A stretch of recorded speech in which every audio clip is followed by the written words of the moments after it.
Let's talk about FDIC versus SIPC, which are two major types of protection that most people hear about but don't always understand. They both protect your money, but they do so in completely different ways. So let's discuss the differences and find out exactly what they are. And it's easy to find information on these two. Just type them in on Google. You'll find all of the facts, all of the current information. But FDIC stands for Federal Deposit Insurance Corporation. And what it does is it protects money that you keep in banks. It has to be an FDIC insured bank. So if this is ever a question, just ask your bank and they'll gladly let you know. And what it covers is checking accounts, savings accounts, money market deposit accounts, or CDs or certificates of deposit, in other words. And what it covers is up to $250,000 per depositor, per bank, per account ownership type. And there are some ways around this limit to get a higher limit. I discussed this in another video, so just scroll through my beginner to banking playlist. You'll find that video there.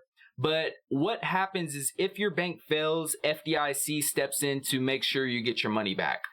Now, note, there are some things that FDIC does not insure. Things like mutual funds, annuities, life insurance policies, stocks and bonds, crypto assets, municipal securities. Basically anything that involves market risk is not covered, in addition to things in your safe deposit box. Now, let's talk about SIPC insurance, which stands for Securities Investor Protection Corporation.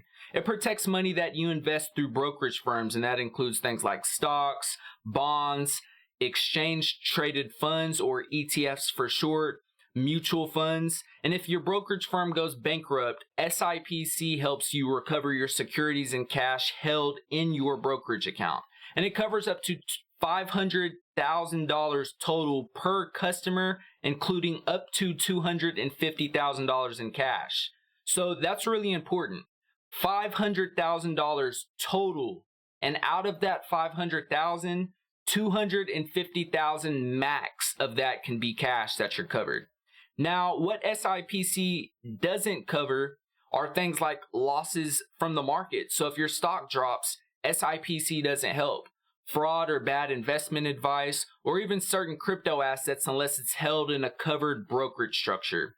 So that's a bit about the two. Both FDIC and SIPC insurance are vital for protecting your money, and they serve completely different purposes. So if you're keeping money in your bank, make sure it's a FDIC insured bank.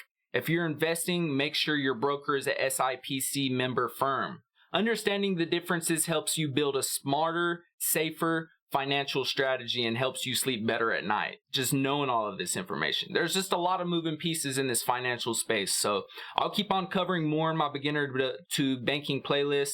Hopefully this video was valuable to you, and I'll see you next time.